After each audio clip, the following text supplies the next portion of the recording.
There's a murder on the dance floor, but you better not kill the groove. That's the one. I'm not going to sing it too well because I feel like we'd get a copyright strike. Mm-hmm. So that's all you're getting. But that's the theme for the first half of our episode today. Mm-hmm. Murder. Oh, you're going to recreate the scene from Saltburn. Which one? There are a few. You know, when he's fully naked and he's walking down his house and he's doing little dances. I will do it one day. If we get 1 million followers. 1 million subscribers, and Gopi's going to do the Saltburn scene at the end of the movie. We want to see it. I want to see it. I came up with a theory for Saltburn. Yeah. I literally thought about it today. Do you want to hear it? I want to hear it. Tell me. So Saltburn's about a guy who goes to a place that's better than him. Mm-hmm. And like, you know, does a lot of like, he's kind of in love with it, but he kind of hates it. And he basically becomes the head of that place, right? Yeah. Do you think this film's low-key about Rishi Sunak? He has like a love-hate relationship with the country that he's, you know, the prime minister for. And he takes over. Now he's a head man. He's a big dog. Is it political satire? Have we just been looking at it wrong? What a bold claim. Yeah. We can't use it. No. We're going to get cancelled for sure. The UK government's watching this right now going, yeah, this isn't happening, boys. End it here right now. Okay, we're going to reshoot this intro.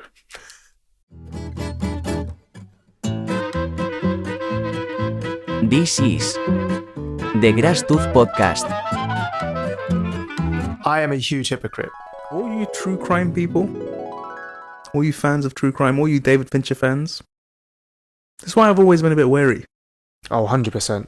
There's one thing enjoying them, but there's one thing enjoying them too much. Yeah. And I don't know. There are people that I've heard, they like listen to true crime to go to sleep.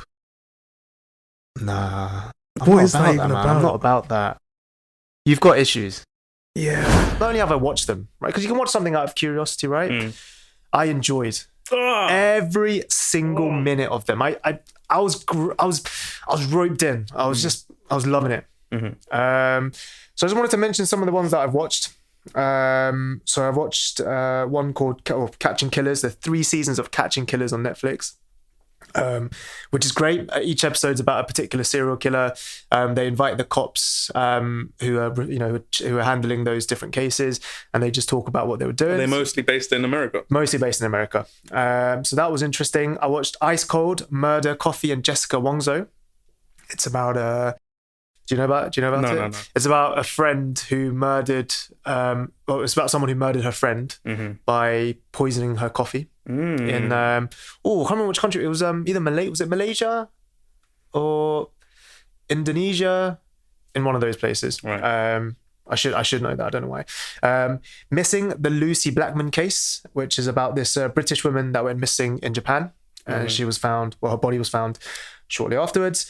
The Raincoat Killer, which is about a Korean serial killer. The one that Memories of Murder is inspired by. No, it's not that one. Oh, okay. But it's very similar in terms of his kind of modus operandi. Exactly. And the famous return of the Mujima. We talked about it last time about the random killings that people do. And I think this was the start of it. And lastly, Love, Stalker, and Killer. Now that one it had me on the ropes. Like I was gripped. Like it was amazing. It's basically, have you seen it or have you come across it? It's basically about this guy, right? Who he just got divorced, freshly divorced. So he has an ex-wife, and he's now single, right? So he's just like, I'm gonna have a bit of fun. I'm gonna go out into town. I'm gonna go and meet some girls. Goes on a dating site, meets girl number 1. I'm just gonna call her girl number 1 for ease, right? Meets girl number 1, but he's straight up with her. Listen, I don't want anything serious. I don't want to settle down. I just want to have a bit of fun. And she's like, cool, all good. So they see each other for a bit, right? Then he comes across girl number 2. Right. Now, the slight issue here is that he actually kind of likes girl number 2. But he said the same thing about the boundaries. Listen, I don't want to have anything serious. Don't want to settle down. I just want to have a bit of fun.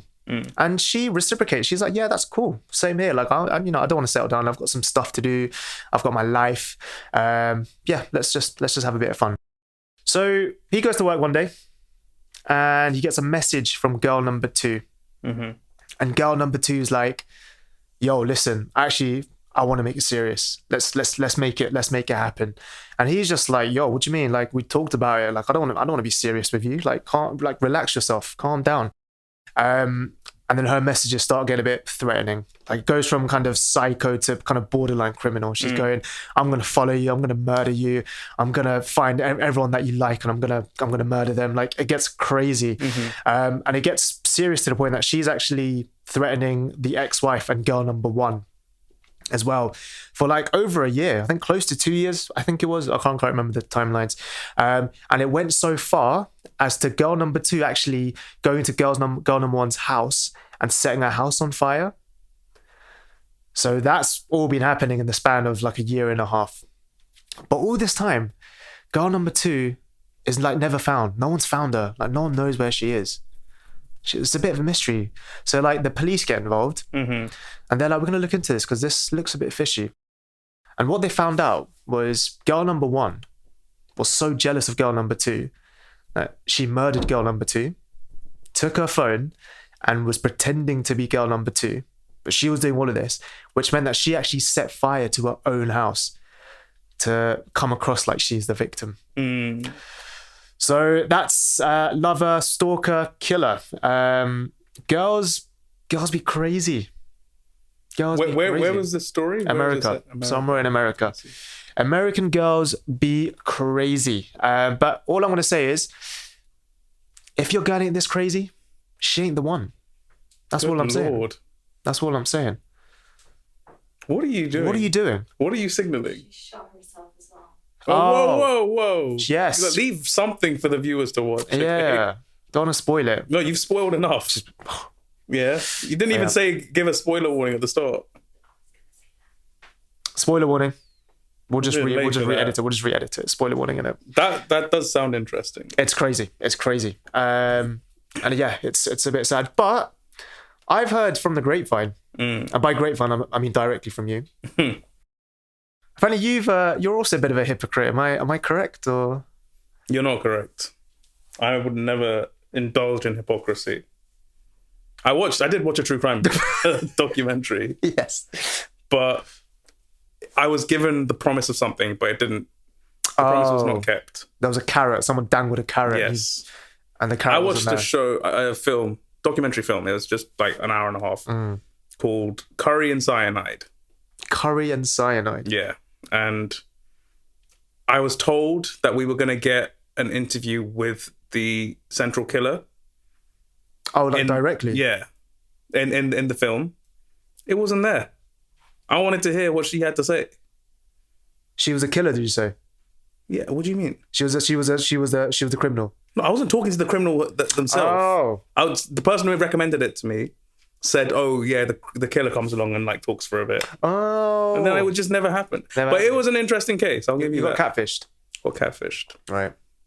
So it follows a lady in India, Kerala. Okay. Who marries into a family, and she says, like, before the marriage, it's an arranged marriage. So before the arranged marriage, she says, oh, I've got a degree from here. I'm going to go and do this, blah, blah, blah, blah. Because like that family that she's marrying into, they're like more modern. They don't want a housewife. They want like someone who's going to be a good role model for the kids. Career woman, that sort of thing. Yeah. So she gets married into this family. And then like 2-3 years down the line, the mother-in-law says to her, oh, like, just don't be at home all day, you know. Right. Like you need a life for yourself. You need to be independent. You need to like go out, you know, be a role model for the women, you know. Be good, yeah. You know? But the thing, this woman's called Jolly Joseph. That's not her real name, surely. That is fully her real name. Jolly Joseph. Jolly Joseph. Wow. Jolly apparently didn't have a real degree. She just said she has a degree, but she doesn't. Wow. And she had no intentions of going out and working. She just wanted to be the housewife. Right. And she just getting annoyed at his mother-in-law telling her to go and do things that she can't do because she can't get a job. So she just slipped a bit of cyanide in her curry. Just a little bit. Just a little sprinkling. Just a little bit of cyanide. Killed the mother-in-law off. Goodness me. She's like, let me just stay at home. Wow. And then like over the course of like 15 years, just each member of the family that was just annoying her, just a little sprinkling in the curry. Kill them off. So someone annoys her. And she just goes, let me get this bag of cyanide out, and just chucks it into the curry. Wow. So she killed off the father-in-law too. Oh my She killed God. off an uncle that was asking too many questions. Stop giving my girlfriend ideas. Then she killed off her own husband as well. I was going to say, was the husband not like questioning things? This is the thing, because it was over a long period of time. Oh, he just thought it was natural. Yeah, it's all just, and then like the first three were all like older people. So it can happen. Yeah, and like cyanide, I think in a large enough dose, it imitates like heart attack symptoms. So like people just thought they were all heart attacks. So she's literally just Killed off her husband as well. Wow. And then went and married her husband's cousin. But before she could do that, she had her eyes on him. Before she had to do that, obviously she had to kill the husband's wife. She has the cousin's wife. Right. And the cousin's kid that was like a 2-year-old baby. Wow, that This is getting very morbid. That took a very deep turn. Yeah, I feel like an issue that I have with true crime documentaries, right? Is that they are way too formulaic. Okay. They always use the same kind of templates. And it's very boring to watch. Ooh. Do you not think so? No. Like they've always got, it's just like pictures and then like, you know, the same old like kind of crackly footage. The family friend going, oh, I saw this coming. Yeah, exactly. I saw this. That's one-on-one interviews and stuff. Yeah. It's all just the same. So my curry tasted a bit weird. I should have known. But like, I think instead of watching a true crime documentary, you're better off just reading a Wikipedia article most of the time. Is it because it's more... it's just more efficient. More like efficient. They're just beating around the bush a lot of the time. Just like, give me the details. Like if documentaries are supposed to teach you stuff, just find the most efficient way to learn. I get you. So, but that just means you're impatient, no? Do you not like the journey? Or do you just think it's just too predictable? Like you just know what's going to happen? It's too predictable. Like they're just always beating around the bush. There's a show called Documentary Now, which I highly recommend. Also a Bill Hader production. Okay. So it's Bill Hader and Fred Armisen, both of them from SNL around the same time. Fred Armisen's so funny. He's really funny. So funny. Oh, you like his music stuff as well? Yeah, I just like him as a comedian. Super funny. So they both collaborated on this show called Documentary Now. And all it does is it takes like famous true crime sometimes, maybe other types of documentary, takes those documentaries and turns them into mockumentaries. Okay.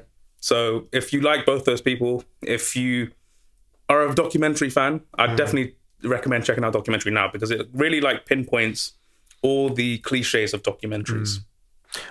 But I mean, like, talking about documentaries, I was thinking to myself, like, I obviously judged a lot of people that watched it, but then I fell into the abyss of true crime documentaries, and I just binge watched a lot of them, and I was like, what issue do I have? Like, why do I actually enjoy this stuff? Right? It's called. Oh, sorry, go on. No, go ahead. No, it sounds like you had a theory. I thought you were just questioning it. No, I didn't have a theory. But I basically came across this video of he's a forensic psychologist, and he said there's multiple reasons, but the 3 core reasons that he thinks is firstly just genuine curiosity. Morbid curiosity. I think that was one of my. People are just interested in grisly death and like all of this sort of stuff, the macabre. He said secondly, and this explains partially why he thinks women are a lot more interested in sort of true crime documentaries. I think we covered that before. Right. You know, that women tend to enjoy it a lot more. And he said one of the theories was basically they watch it not out of enjoyment but out of fear. It's like a horror.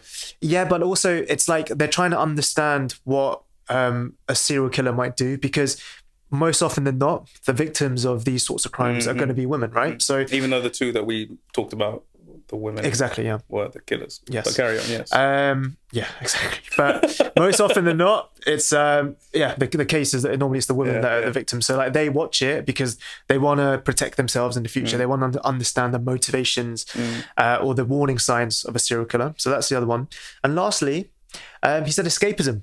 He said people just want to play the role of a detective. And they watch these really well-made documentaries, true crime documentaries, these made documentaries to just play along and do a bit of detective stuff. So, speaking of detectives, caught onto that in the last second. I almost let it go. I know. I caught giving onto it to you, latched on twice. And I watched recently the most recent season of True Detective with Jodie Foster as one of the main detectives. I can't remember the other detective's name. I am a huge fan of True Detective, especially the first 2 seasons. The first season of True Detective, have you seen it? I haven't seen it, but it's one that's been on my watch list for a very long time. It's starring Matthew McConaughey and Woody Harrelson, written by Nick Pizzolatto. He's a very good writer, I think. Oh, okay. A very intelligent writer. And the first season's directed by Kari Joji Fukunaga. He is a great director. Sounds Japanese. I think he is. I think he's half Japanese. He also wrote and directed the miniseries Maniac with Jonah Hill and Emma Stone. Oh, I'm a big fan of that. Big fan of that. Have you seen it? I've seen it, yeah. It's so good. I think it is probably my favorite miniseries of all time. Damn. And one of. But the latest season, they changed the writer. And I absolutely hated it. It was terrible. It was so bad. It was the drop in quality. So season 3, I wasn't a huge fan of because season 2 wasn't received that well. So I think they switched up a lot of things for season 3. But the drop in quality from those first 3 seasons to season 4, like abysmal. Shocking. It was so bad. Like badly written, bad pace, badly acted, badly conceived. Everything about it was just bad. However, can you name some series, right, where series 4, 5, 6 are as good as series 1 and 2? There are some that like series 4, 5, 6 is where it picks up. Oh, really? I think so. Like what? Because surely, like from my experience of watching these sort of series, like series 1 and 2 are just naturally good because it's new. Like you get accustomed to the new characters, but then sometimes from season 4, 5 onwards, it just kind of drags and like it kind of feels like the stories are just dying. They're just sort of putting things in for the sake of it. Like, are there actually good examples? Especially with like anthology series and stuff. I think like there are loads of shows where season 4, 5, 6 is where they find their identity and they're like, this is what this show is. Like, for example, especially with longer running series, especially with like comedy series and stuff. So the first thing I thought of was Curb Your Enthusiasm, which we spoke about before. Yeah. That like the first 3 kind of seasons is where like they're trying to figure out what the show is. Oh, what else? I literally had another one at the tip of my tongue. Arrested Development? As in Arrested Development, the first 3 seasons were the best. That's it. That's my point. What's the other one? Oh, It's Always Sunny. The kind of middle bits, the middle seasons were. Yeah, I liked it. What do you mean? It's Always Sunny. As in, I think it's quite a little bit like overrated, but like it's all right. It's fine. It's good. It's better than The Office, the US Office. The US Office, I hate it. Like it doesn't make me laugh. Do you like the UK Office? Yeah, the UK Office is great. It slaps, isn't it? Yeah. But yeah, there's like loads of shows where like look at the shows that run for like 10 seasons plus, and it's like usually like early, middle to middle that are like the best seasons, right? Because that's when they find the groove. They've got the winning formula. Exactly. Right. So yeah, I think True Detective fell off hard, and it's sad. That's a shame, isn't it, guys? Real shame. Do you want to play some detective work? I do, yes. Should we look through the magnifying glass into the truth? The GlassTruth. The GlassTruth. Making sense of nonsense. Hello, and welcome back to the GrassTooth podcast. This is the GlassTruth. And this is where we dissect the news. We look into what's been happening in our global space, in our economies, in our politics, in our socio-economic shit, the sphere. You won't hear that on BBC News, would you? And we will discuss some important things, some really integral things to our world. So it's your turn this week, Gopi. What have you brought to the table? You say important and integral, yeah? That's what we need. That's the 2 things that you described. That's the main things we're looking for. Yeah? Yeah. Okay. How important and how integral? As in, I think is what. So, like, the reason why we do this segment is to see, for me anyway, what's on the news. What's catching the headlines? What are people reading? Yeah, you know, absolutely. Because like we're in a whole new world. We're in the the virtual world. Okay. I'm trying to get sued by as many people as I can. Okay, fine. Right? So, like, what kind of snappy sensationalist headlines are people reading? That's it. Sir Winston Churchill's false teeth snapped up. That's clever. For £18,000 at auction. Did you think that was clever? That was very clever. This article uses that phrase snapped up like a couple of times. Oh, was it? Oh, so now they're milking it. Either the person who wrote the article is very proud of it, or there was a quote that someone used and the article was like, oh, you know what? That's really clever. Let's use that like 20 times in the article. I think it's the latter. You know, when you find that one word, you finally find out what it means. So you just use it in every sentence. That's what they've done here. Okay.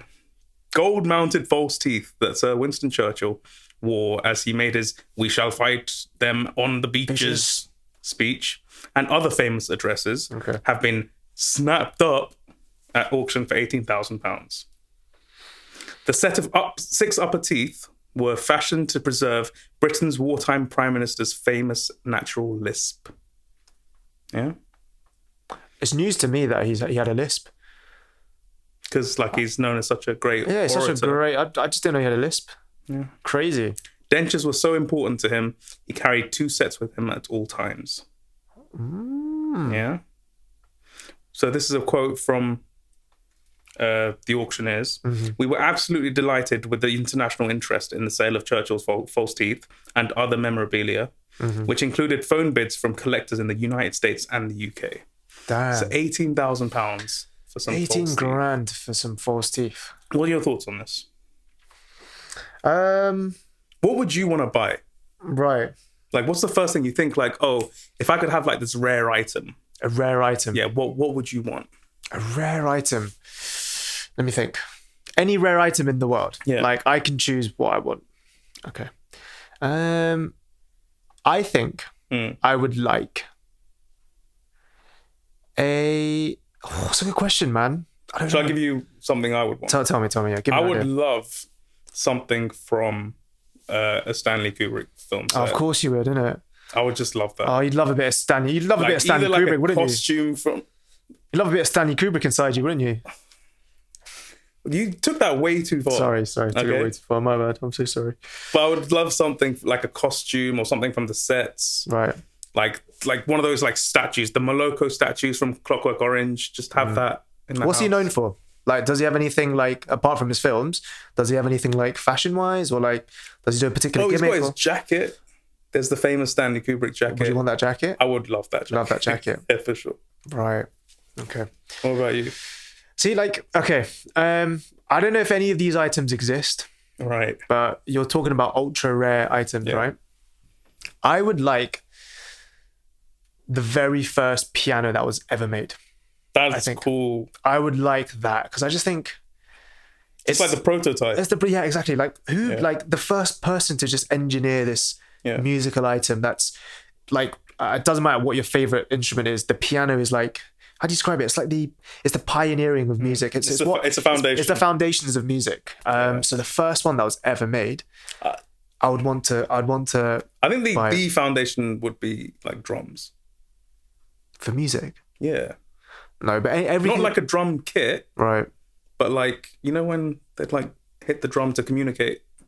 Like Morse code and stuff? Tribe to tribe, yeah. Oh. So drums are the foundation. Of music though? Yeah. Surely that's just communication, no? But that's music. That's communication is music. Music is more like melody, harmonies. That's what I'm talking about. Let's definitely agree to disagree here. Oh, I don't know. How can you say piano? So are we doing music right now? Is this music? Yeah, some would consider this music. There's like a way to the way we speak. I don't know. Nah. There's a musicality to it. Music has to have certain components to them, I think. It needs to have a degree of harmony. Because otherwise, so we're just speaking. We don't say this is music. It's just speaking. Again, let's agree to disagree. So can I call this filming? I mean, I guess we are. Filming. But if I'm just speaking to you on a personal one-to-one basis, can I call it filming? I think it's different because filming needs something to be filmed. And I think it needs an instrument to be filmed. And I personally think music needs either some form of instrument, which I guess you can use your voice as an instrument, fair enough. But like it needs certain components. It needs harmony. It needs melodies, and it needs rhythm. I don't think it needs those components for it to be considered music. I feel like a lot of those things you have in a conversation. What sort of melodies are we singing right now? The musical melodies. Where's the harmonies? We're harmonizing right now. This isn't harmony. Yes, I mean, it musical harmony, bro. Musical harmonization. Okay, Anyway, we'll save this for another time. I don't know why we just went on to that tangent. We're bringing this back next week in our GlassTooth. I'm gonna bring on like a musical guest. They're gonna be like playing the guitar in the back while we're talking this out, rigorously debating this issue. Sorry, but yeah, I think the first ever piano that was made. That's probably the instrument, or probably the item that I'd want. Yeah, and I don't know how much money I'd pay for it though. How much would you pay for a Stanley Kubrick OG jacket? How much would you pay? As in, like, if I had X amount of money. Oh, you're a philanthropist. You're a very rich person. How much are you willing to give? I'm not going to answer because I feel like it will give a window into what I have planned for this segment. Okay. But how much would you give for a piano? The very first piano? For the very first piano? Yeah. That was ever made? Yeah. 100k. Huh? 100k? 100k, yeah. Okay. Oh, no. So speaking of how much you would give... Oh, my goodness. We have a little game. Sure we do. The Price is Right. The Price is Right. I have 7 items here. Okay. That have been auctioned off related to celebrity memorabilia. Okay, fine. And I would like you, to rank them from 1 to 7. Okay.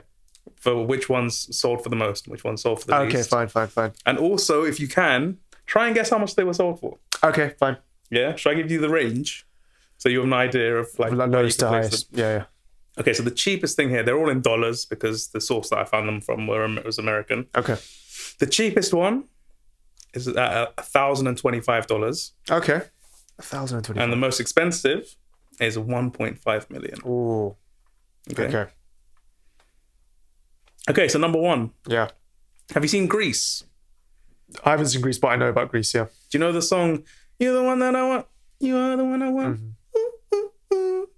Yeah? I do know that song, yeah. So Olivia Newton-John's outfit from that film, Grease, was auctioned off. How much do you think it was auctioned for? And where would you place it from 1 to 7? Oh, so how big? Grease was quite big back in the day, wasn't it? Is that the one with John Travolta in it as well? It still is quite big. I think it's... No, it is big. No, it is big, yeah. It's endured. And the songs from that film as well are sort of classics. But that costume... I think I'd need to hear what the other items are to really put a number on it, but I would probably put this towards the lower end, maybe. Okay. But let me just hear what the other ones are, and I'll give you a definite for where you're going to put it. Yeah. Okay. Oh, is this like a blind ranking thing? Yeah. Okay, let's do blind ranking. Fine. I'll put it at 5. I think I'll put it at 5. Yeah. Let's be safe. Put it at 5. Why are you smiling like that? Because I'm excited to see where this goes. Okay. Cool. Ooh. Okay.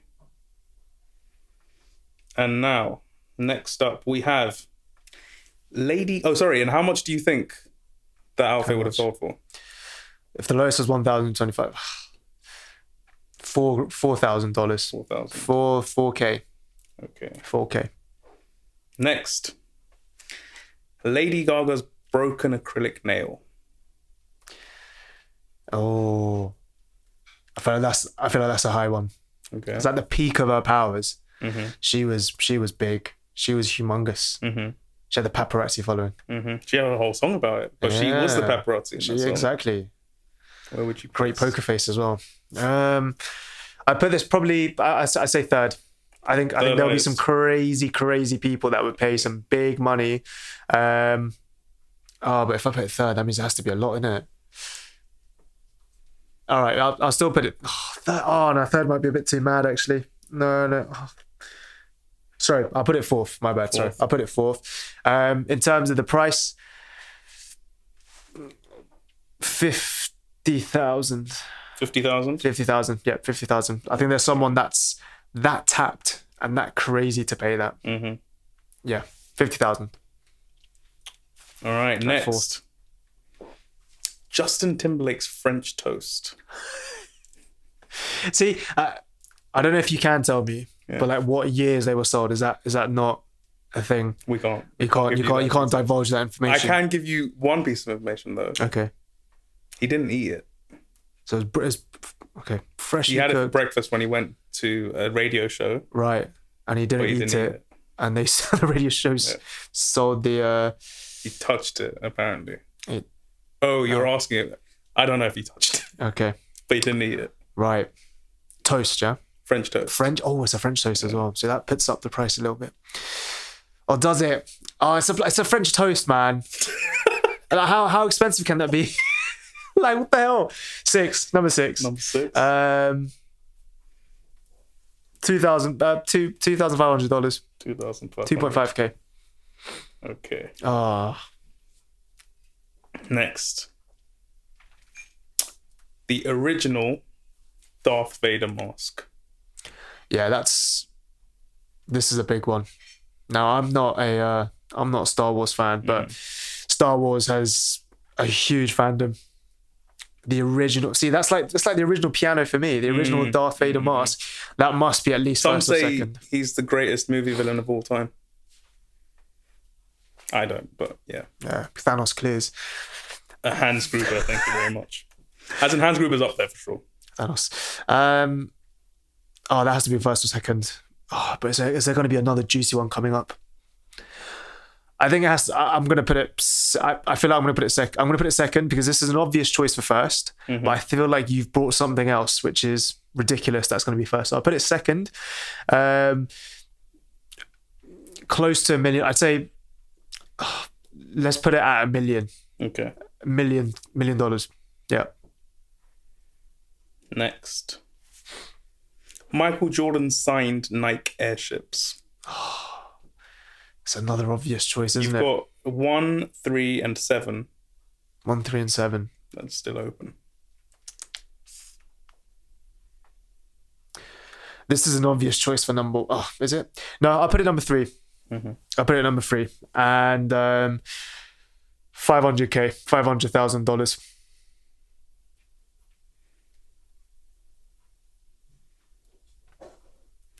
A chunk of Elvis Presley's hair. The barber who cut his hair kept Sold the it. chunk. And he sold it. Wow. This, I feel like this is the one that's going to be first. Elvis Presley. Yeah, I bet someone would pay $1.5 million for his hair. I can see it. Yeah, someone crazy. He's got a very, very famous hair. Dude. Very famous hair, but also this guy again at the peak of his powers, at the peak of his he was fame. The king of rock and roll. He was loved. He was so loved. He's got that sort of Michael Jackson, that sort of vibe to him. Yeah, I think this is first. Okay, and how much are you? That's the 1.5. That's the 1.5 million. Yeah. And finally, in last place. Yep. Scarlett Johansson's used tissue. Yeah, I'm happy with that. Last place. You're saying last place. $1,000. $1,025. $25. Extra 25. She blew her nose on a Tonight Show and decided to put that up for auction herself. Yeah. To donate to charity. Right. Oh, so it's for charity. Blind ranking. Yeah, it's finished. Okay. I think you did decently. Did I? I think you did decently. There's a couple of missteps, but overall, kind of decent. So the cheapest of the lot was Justin Timberlake's French toast at $1,025. Didn't even touch it. It's just French toast. This is a French toast. What? Come on. But just behind that, at $5,300, you said it was $1,025. Scarlett Johansson's used tissue, $5,300. Oh, but she didn't just touch it. She blew her nose. There was a bit of lipstick on it. Oh, that should have been more. But like the tissue's not as valuable as the French toast, though. That's the thing. No, with her DNA. But with her DNA, it makes it infinitely better. 5 times more. 5 times more valuable. Oh no. Okay, next was $12,000 for Lady Gaga's broken acrylic nail. So this was after one of a concert. I think it was a concert in Dublin. Okay. And a stagehand picked up the acrylic nail, thinking it was a guitar pick, and then it was sold for $12,000. Oh my gosh. At number... At number 4, for $72,000, and you said this was worth 1.5 million, was a chunk of Elvis Presley's hair for $72,000. Who's buying hair for 1.5 million, bro? Bro, people. You would. Not me, but people would. People definitely would. In third place, you put this at number 5, and you said it was $4,000. In third place, for $405,700, was Olivia Newton-John's outfit from Greece. Damn. $400,000. Damn. That's 100 times more than the value you gave it. I underestimated the popularity of Greece. I was surprised when I read that as well, but it kind of makes sense. It's like an iconic outfit. Big film, yeah. Big film, yeah. Oh, wow. It's like the closing song in the film, right? Next, in second place, Darth Vader's original mask, which was pretty close from you. You said it was worth $1 million. Mm-hmm. It's worth $885,000. Not bad. Not too bad. Yeah, not too shabby. First place, Michael Jordan signed Nike airships, which went for 1.5 mil. I think you did a decent job. Like there and thereabouts. Did you get any of them right? I don't think I got any of them right, no. But there and thereabouts, right? Wait, 1, 2, 3, 4. Yeah, you didn't get any of them right. But like, yeah, the overall trend, like it was there and thereabouts, yeah. A decent effort. Thank you. Thank you very much. What do you think about all of this? 18K for some teeth. Come on, people. I don't know. How much would I pay for Sandy Kubrick's jacket? Like 50 quid tops. It's old. It's musty. 50 quid? No, I'm joking. No. I'd pay a decent, it would probably go for a lot, I reckon. Because I think, I don't know. We'll see. One day I might buy it. Who knows? And that is the GlassTruth.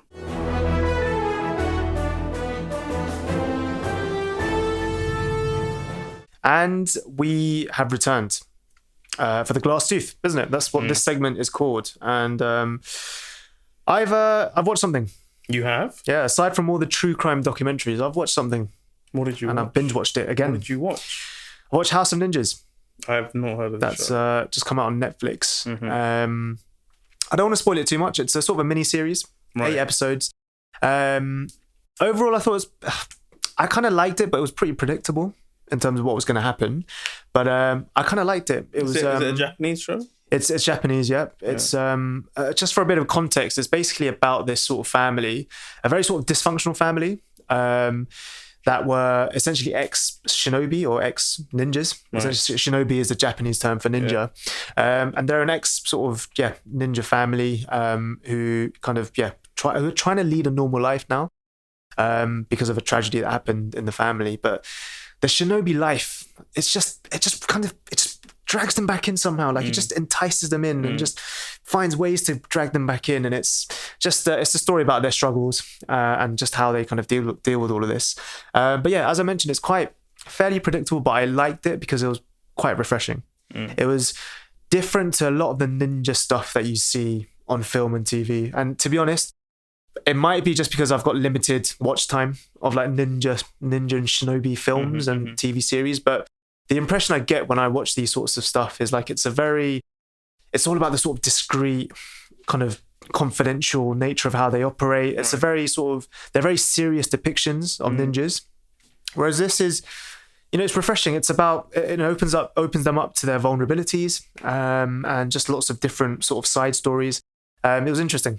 And if you're going to watch it, just, this isn't a spoiler, but my favorite characters were the grandma and the grandson.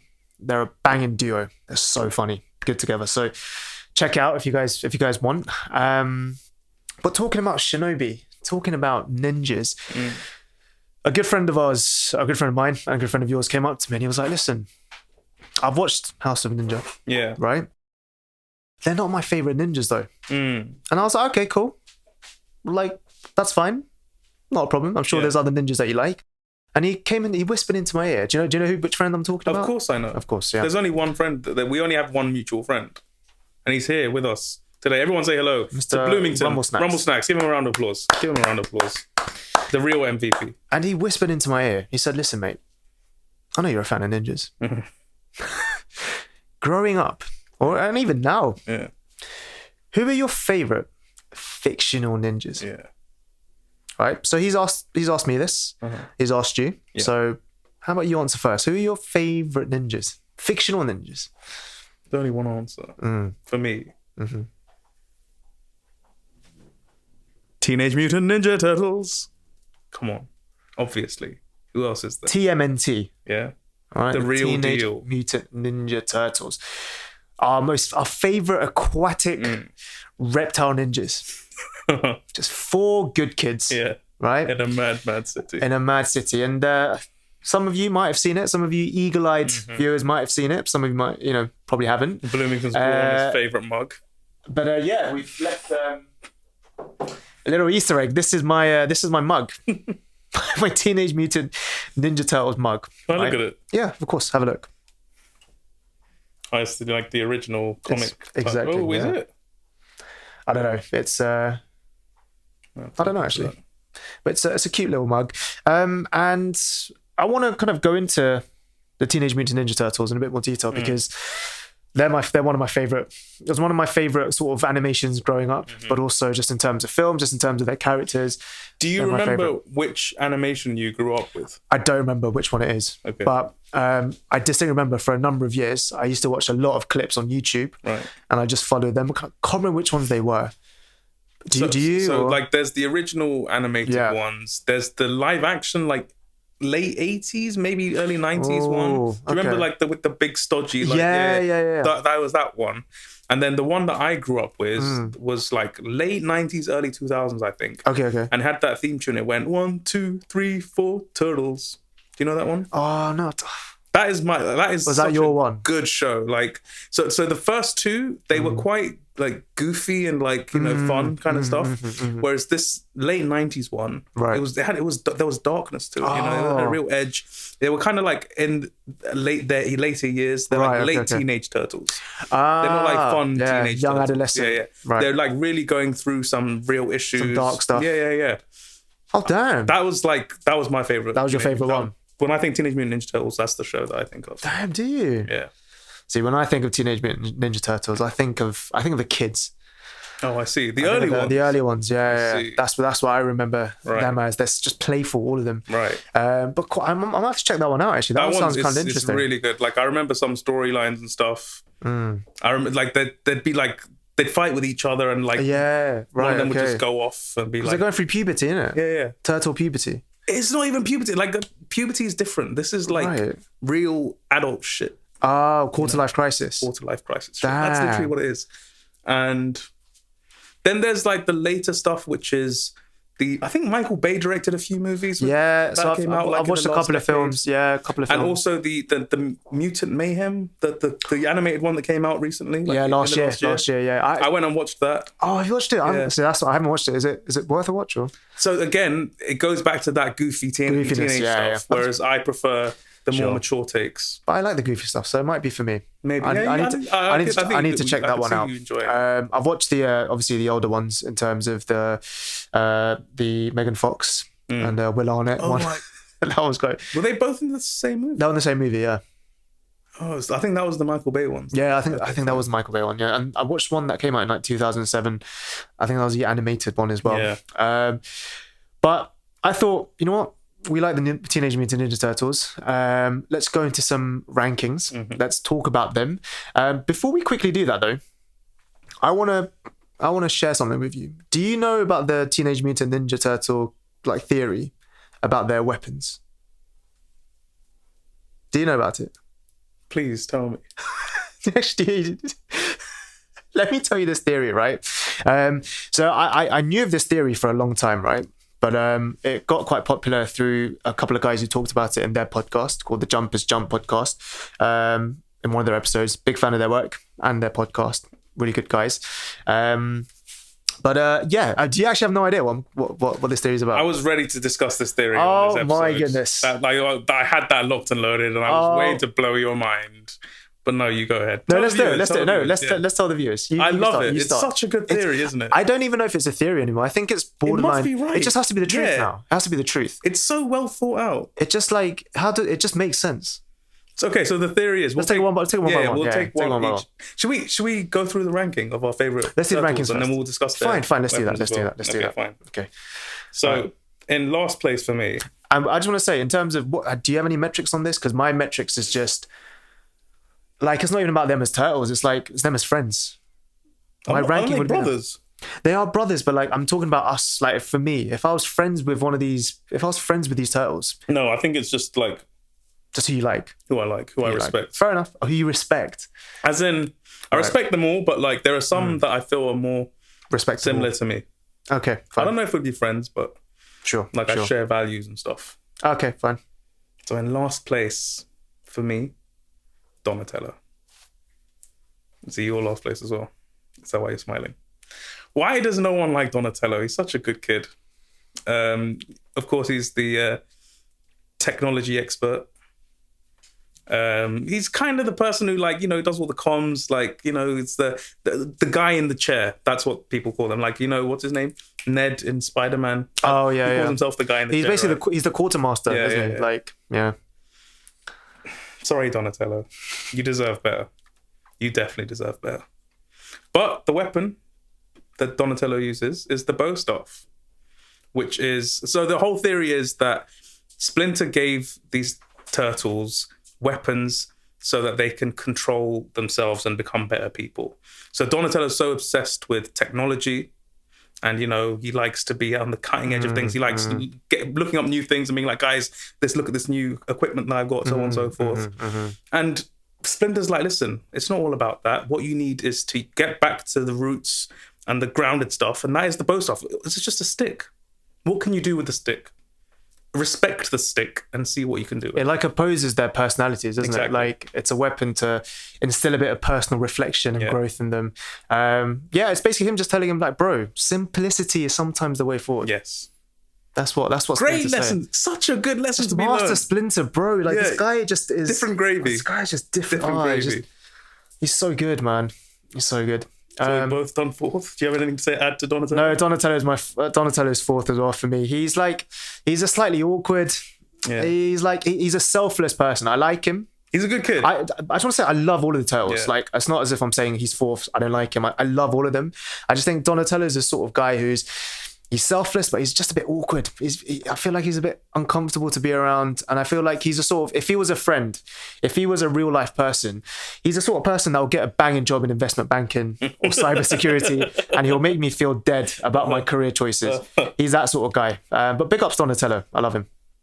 Donatello, you've got my favorite bandana. So the purple is it bandana? What are the eye masks? Eye masks. You've got my favorite eye masks. The purple. It's a purple one. Great choice. Third place? Who's your third place? I think this is where the differences will happen. Okay. My third place is Raphael. Okay. Maybe it's the friendship thing, like your thing, but like I think anger, a short-tempered like characteristic, it's quite unbecoming. Right. I think I don't get along with people with short tempers. Trigger happy people. Just that kind of personality. I think Raphael just needs to calm down. But you like them better than Donatello? Yeah. As in, like, it's more interesting because, like, the 90s show, the not the 90s show, but like the show, the Teenage Mutant Ninja Turtle one that I watched. It's always Raphael who goes off. He's he storms off because he's a lone warrior. With the things that happen. He tries to be, but he always learns the lesson that teamwork makes the dream work. Yes, yes. So yeah, Raphael's third place for me. Okay. What about the weapon? The sai. Short range, right? Because do you want to explain it? As in, they're commonly mistaken as daggers, but they're not daggers. They're sais, which are actually historically they're defensive weapons. It's not to. I mean, obviously, in the right hands, you can use them to attack, but mostly they're used for defense to disarm your opponents. So it's essentially Splinter's way of saying, relax. Yeah. Be patient. Yeah. It's not all about cutting people up and getting violent. Sometimes you just need to have a bit of discipline and just play defensively. But Master Splinter, man, he kills it. It's so good. He's so good. He's so good.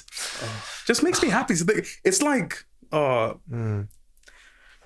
don't know why I'm getting emotional about it, but I think it's the delicious feeling of knowing that there's these turtles that you love, but they're raised and cultured by this person that you just it's just the ultimate respect for this person.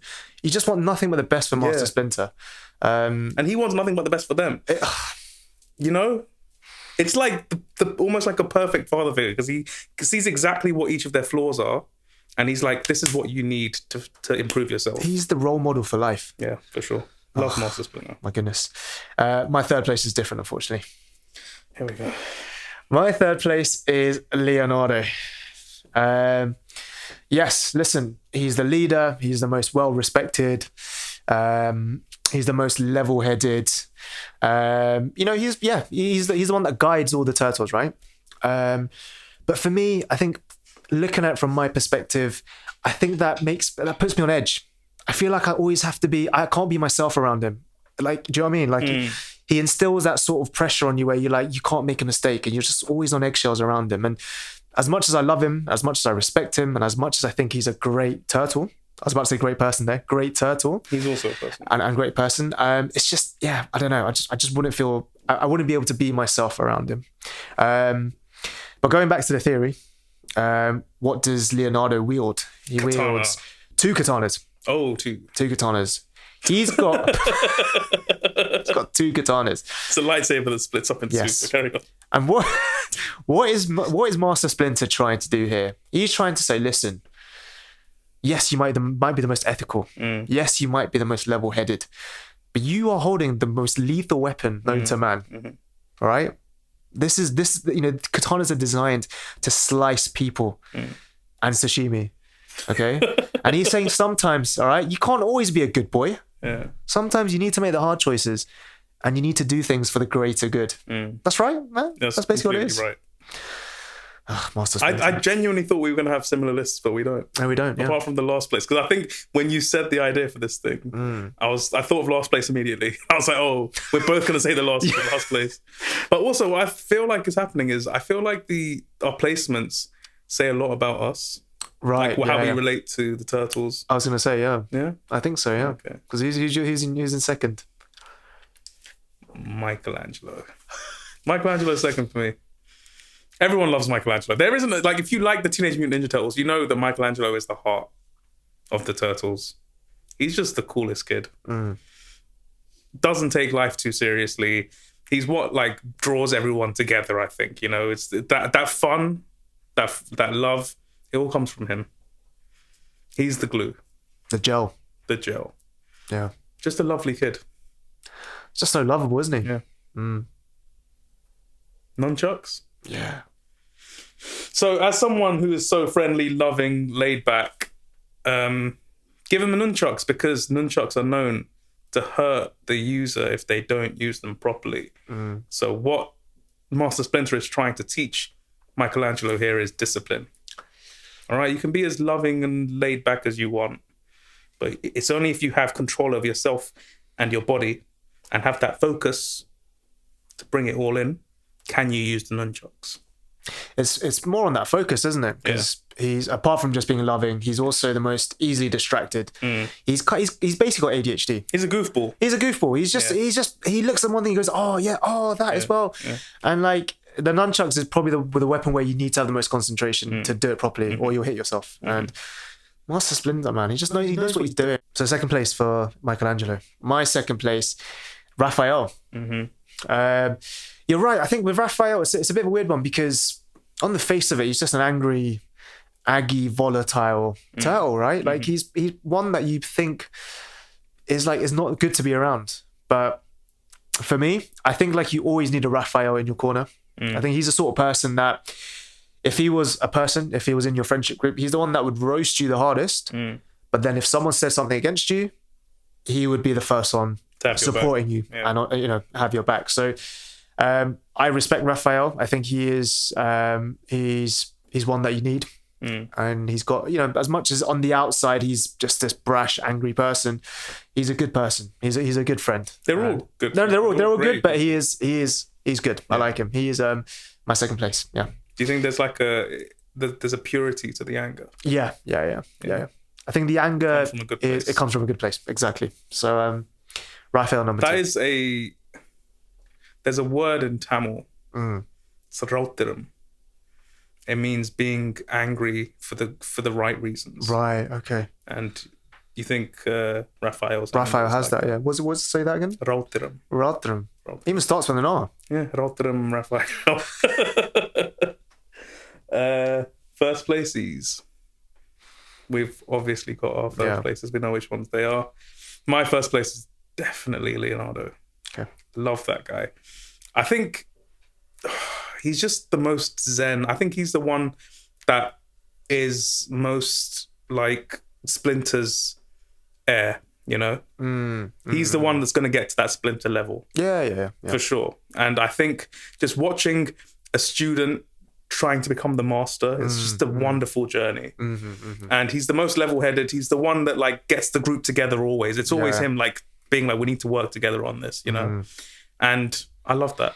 I think it's such a great quality. That feeling of brotherhood definitely comes from Leonardo. The heart is Michelangelo, but the brotherhood and like wanting to be together, that's Leonardo. Damn. I love it. Such a great person. So passionate, bro. Yeah. Damn. That's why he's my favourite.